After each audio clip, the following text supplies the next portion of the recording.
Ladies and gentlemen, please welcome former Congresswoman Gabrielle Giffords.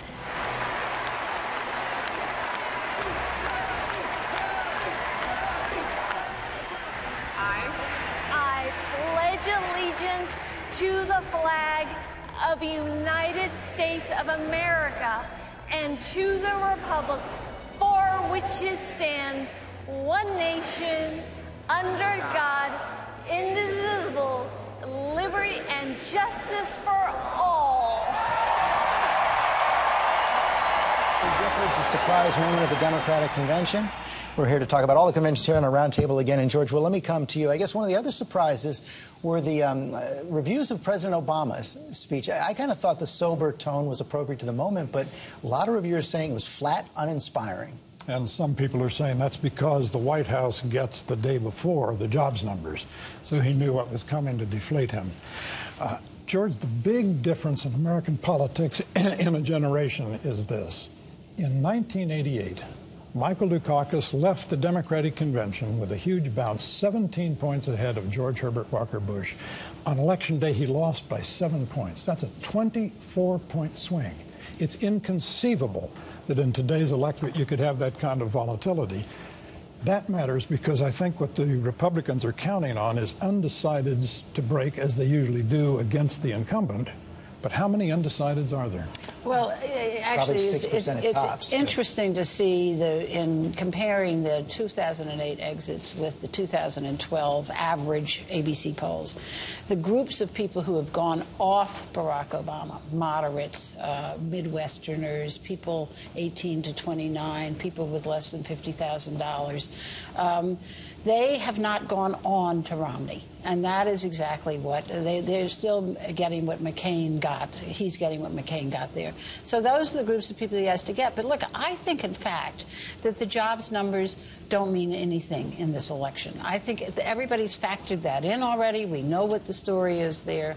And what the Democrats are trying to do, and I think probably will succeed at doing, is putting together blocks of voters. And so, you know, you have women and minorities, gays, this convention, over and over and over again, the speeches that were not on the air, we're talking about gay rights, minority rights, immigration, the DREAM Act, all of that. And I think that the Republicans have made a tremendous mistake here. In 1992, when it was the economy stupid, the minority vote was 12%. In 2008, it was 26%. It's expected to be 28% in this election. And if that's true, Obama, you know, can get 80% of the non-white vote. He can win with only 38% of the white vote. Senator Paul, I think one of the things that Governor Romney's trying to do is to fire up his base to counter that. You write in your book that it's not enough for Republicans to elect a Republican. It's got to be the right kind of Republican. Has Governor Romney done enough to quiet the doubts among his base? I think so. And one of the things that I think has energized the base, one of the big things that energized the Tea Party was opposition to Obamacare. So the silver lining of the Supreme Court actually upholding Obamacare is conservatives know that now it is a political decision. The only way to overturn Obamacare would be electing Governor Romney. I think that has brought his base together and will help him. As far as inclusiveness, though, you know, with the Democrat convention, they do include a lot of groups, except for the one group, like the people who believe in God, had a little bit of trouble, you know, at the convention. I thought, they say images are worth 1,000 words, but when the images of people booing God, I mean, that's a tough image to overcome. You were the co-chair of the platform committee. How did that happen? Why did you take God out? So, well, this is actually the kind of cheap shot politics we need to get away from. I mean, seriously, because at the end of the day, if you look at the platform before it was there, faith, religion, clergy, all of that was in there a couple dozen times. All of those words were in there. This is one phrase that got left out by error of omission. If you want to talk about omissions, this is the platform committee. It's not the president. When the president found out about it, he changed it. You want to talk about emissions? Mitt Romney. Somebody decided to take out that phrase, God-given ability. Look, I was the co-chair of the platform committee. It was an error of omission that when the president of the United States found out about it, he changed it. But let me tell you, Romney, he found out about changes that he didn't agree with and didn't make those changes. And if you want to talk about emissions, this is why I think cheap shot politics, Romney failed to mention the war in Afghanistan in his entire thing. So what I'm saying to you is, these are the small issues we always say. And when Romney was asked why the war in Afghanistan wasn't there, he said, well, you talk about things that you think are important. Well, but that's at the end of the day. The president's a man of faith who believes in God. Mitt Romney definitely cares about the troops in the field. Well, let's stop these descriptions of stupidity on our candidates. But these are both intelligent men. The reality is the real differences between the two platforms. One believes in abortion under no circumstances, rape, incest, the life of a mother. The other one says, hey, a woman has a right to choose, especially in those circumstances. You took out, on the issue of abortion, you took out language from previous platforms that said it should be safe, legal, and rare. And I think this Democratic convention was really over the top in terms of abortion. Every single speaker talked about abortion. And, you know, at some point you start to alienate people. 30% of Democrats are pro-life. No, and hold on, stop for a second. We had leaders of the Catholic Church, leaders in the Catholic faith in our convention. I'm every single speaker. I was one of them. I didn't mention abortion at all. What we did mention was that we don't think we should be gutting family planning. We don't think we should be attacking Planned Parenthood. If you want to make abortion safe, legal, and rare, support women's rights, women's access to health care. So you're worried about those three words? I'm worried about real substantive policy, like access to health planning for families. That's what I'm interested in. One candidate says we should gut family planning, we should gut Planned Parenthood. Another candidate says we should support those things because at the end of the day, not only does it make economic sense, but it makes moral sense as well. Taking God out may have been an act of omission. Hold on, God was in there. Religion was in there. Faith was in there. Clergy was in there. And the word God will take care of it. This is where you take a little sound and extrapolate. God can take care of himself. I'm sorry. But removing the capital of Israel was an act of commission. You go out on the street of any American city, go out in Newark, stop someone and say, what is the capital of Delaware, Vermont, and Israel? Some people are going to know Dover. Some are going to know Montpelier. Everyone except the American State Department knows that the capital of Israel is Jerusalem. And so, George, this is because I have a lot of respect and a long friendship with you, George. So I'm not going to let you get away with this. The platform committee may have done it. But when the President of the United States found out about it, he could have just left it be. He intervened. What Romney has done, when he's found out of differences between him and his platform, he simply just tried to stiff-arm them like a good football game and distance himself from his platform that doesn't agree with him. We have a party right now where our president and our platform are beautifully aligned. And when we found changes, we went through the process to change them. Let's talk about substantive differences now between platforms, not this rhetorical stuff that's being used to bash and distract people from real economic. There are two striking things, actually, comparing the two conventions. One is that Romney is still trying to shore up his base, and Obama is not. He seems quite confident. The other is that the Democrats weren't trying to shore up their base? I think they didn't have to make extraordinary efforts. He was able to do things. He was able to change the platform in ways that some of the base didn't like because he was sure that he didn't have that problem, whereas Romney was afraid to do that. And the second point is that the Democrats are on the offense on values issues. At this point, on social issues, the Democrats are the ones who are pushing the vote for us because we share your values, and I think they're right. I want to pick up on that because the Democrats also on offense on foreign policy and national security issues, which is a big switch from past conventions. And take a look at Joe Biden Thursday night. Said it's not worth moving heaven and earth and spending billions of dollars just to catch one person. He was wrong, because if you understood that America's heart had to be healed, you would have done exactly what the president did, and you would move heaven and earth to hunt him down and to bring him to justice. George, well, this is a big switch. Since the riotous convention of 1968, and then 4 years later, the nomination of George McGovern by the Democratic Party, the Democrats have been on defense on the issue of defense. That is, they've been perceived as weak. This year, there's a complete turnaround. It is the Democrats who want to talk about foreign policy, in part because they are liquidating two unpopular wars. And in point of fact, there is not, so far as I can see, a dime's worth of difference between Mr. Romney and Mr. Obama on Afghanistan going forward. But, they both subscribe to the end of 2014 timetable. It also, I think that's right. Although, let me just bring in Senator Paul on this, because you and your father both tried to spark more of a debate inside your party on foreign policy. Well, and this is one area that Cory and I are aligned. I heard his speech, and he said he wants to come home from Afghanistan. I sent a letter with one other Republican and many Democrats saying, yes, come home by all means, the sooner the better. But, you know, in the area of Afghanistan and Pakistan, one area of bin Laden that hadn't been discussed enough is, you know, somehow this doctor's name got leaked who's now being held in prison over there. And President Obama has rewarded Pakistan by giving them $1 billion extra in foreign aid.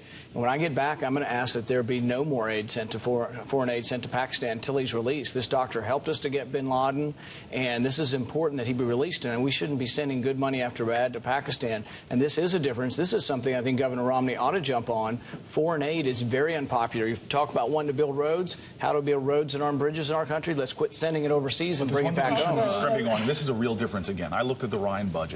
There were cuts to support services for veterans when they come home. This is one area there's a big difference. We cannot shirk on supporting. If we're going to call ourselves the home of the brave, when our men and women come home, we should make sure we're there for them. And these are the kind of investments that not only about wars abroad, but when people come home, we should be there and take care of them as a government. And I'm happy to see the Obama campaign talking about doing more from tax incentives as well as other programs. It does seem, Cokie, that this is not a debate that the Republican ticket wants to emphasize. No, they don't. They just don't. They don't have a real position that is, first of all, that is different from the Democrats, but also it is so sort of un-Republican to be in this place where they're feeling that they do want to disengage, and that has not been the Republican attitude. And I think that, as I say, with President Obama, that part of what we're dealing with here is when we talk about foreign policy, and particularly Osama bin Laden, it gives him the credibility as president. You know, who conducts foreign policy? The president and the State Department. And so he gets to wear his presidential mantle as he talks about foreign policy in a way that the Republicans much more forceful. One other thing that's happening, I want to move more to the politics now going forward to the next 58 days, I guess we have left. It is remarkable if you look, and I want to put a map up showing where Governor Romney is airing new ads with a lot of the money he has. Nevada, Colorado, Iowa, Wisconsin, Ohio, Virginia, North Carolina, Florida, and New Hampshire. That is it. That is the entire presidential election right now being fought in those states. And we've seen Romney lay out millions of dollars in ads just this weekend, state-specific ads. Here's one for Ohio. This president can ask us to be patient. This president can tell us it was someone else's fault. But this president cannot tell us that you're better off today than when he took office. Here in Ohio, we're not better off under President Obama. His failed economic and trade policies with China have destroyed thousands of jobs. Actually, in Ohio, they are better off. Yeah, that's a funny. The industrial Midwest has had a huge comeback under Obama. And one of the things at the Democratic convention that was really striking was how often they talked about the the auto bailout, which of course affects Ohio tremendously. In this sprint to November 6th, the Republicans are going to talk economics. The Democrats are going to think demographics for the reason you talked about, and particularly Hispanics. In North Carolina, where the Democrats convened, there are 830,000 Hispanics in a state that was won by 14,000 votes last time. It used to be this was a matter of the gateway states of California and Texas. Still about 47% live there, but it's all over the country now, including all those states on that map. And this is where Republicans have made a major mistake. I did a story in the 1980s, the naturalization ceremony in California. Hispanics and Asians came out and signed up with the Republican Party. Why? We kept asking them. Because the Republicans are winners. They're the people they represent the people who make it. We came to this country to make it. Proposition 187 comes up, which was against illegal immigrants, but people heard it as immigrants.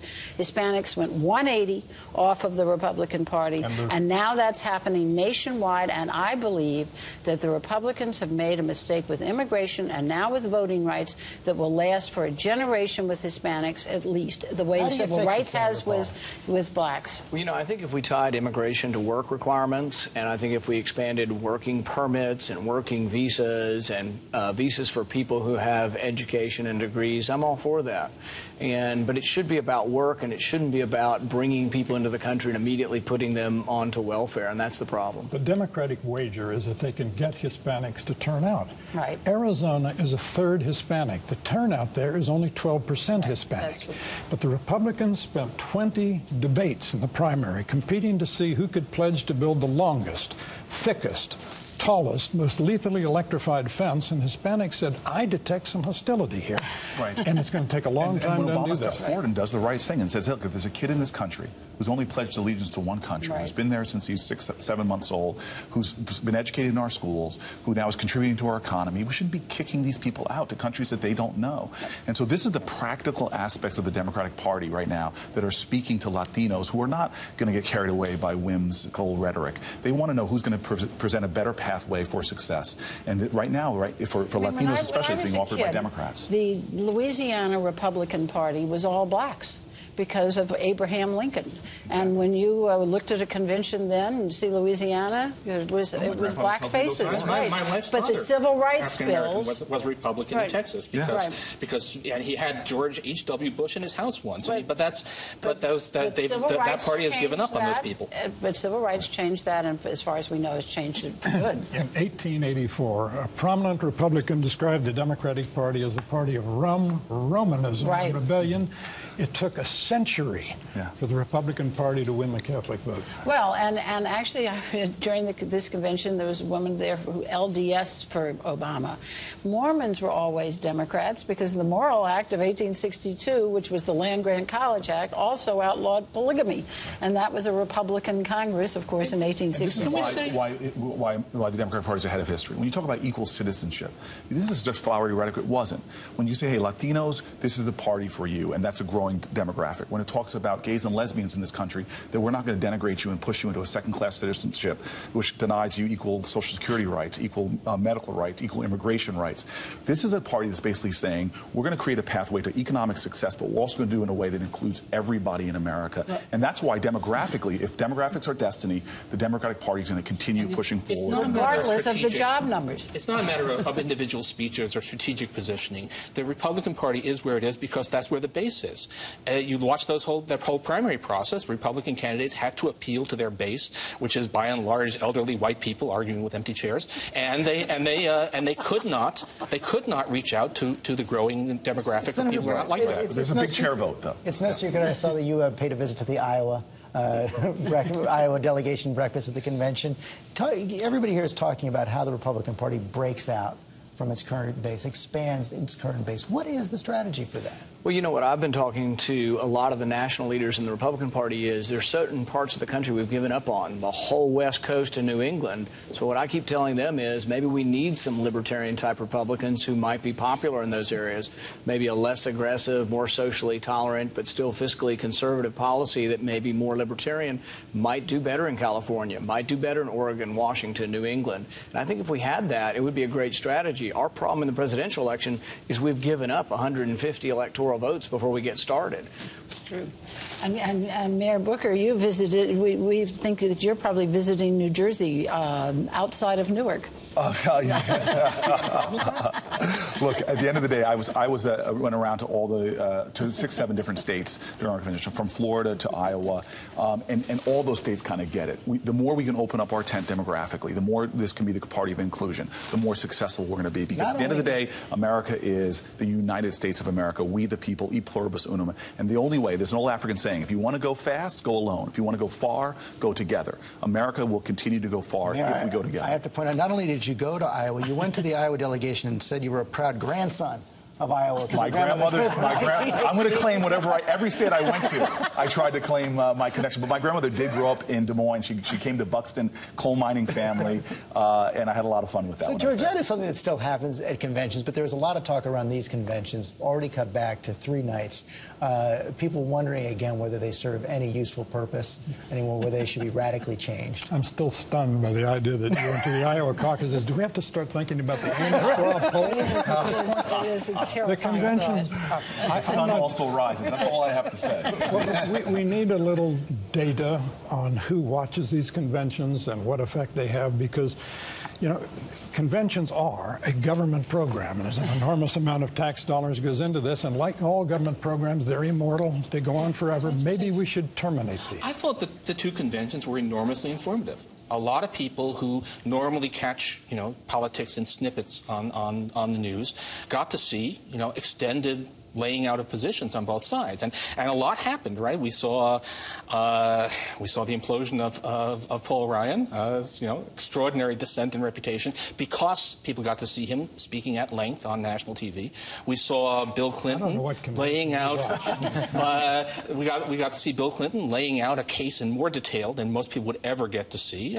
These were, I'm not sure that the conventions don't, decide anything in terms of who gets nominated, but they turn out to be extremely effective educational programs. Yeah, I think they have. Well, I think conventions are great, and there is some information to be gathered, but I agree with George, we should get rid of the government funding of them. In fact, I've been proposing in the Senate what we should do is once a week, all the senators should come to the floor and we should have a real debate, not just speeches, 2-minute speeches, but debate back and forth, and have it sort of be mandatory that you have to show up. Because if you've ever seen the Senate floor or the House floor, there's one person talking to an empty camera. Yep. More discussion would be beneficial, and people could make more informed. Well, let's see if he gets it. I'm afraid I'd love to have a lot more discussion, but we are out of time. Thanks to all of you. The conversation is going to continue online. Mayor Booker, Senator Paul are going to answer your questions on Twitter at Cory Booker and at Senator Rand Paul. Just use the hashtag this week, and check out excerpts from Senator Paul's new book, Government Bullies, on our website, abcnews.com/thisweek.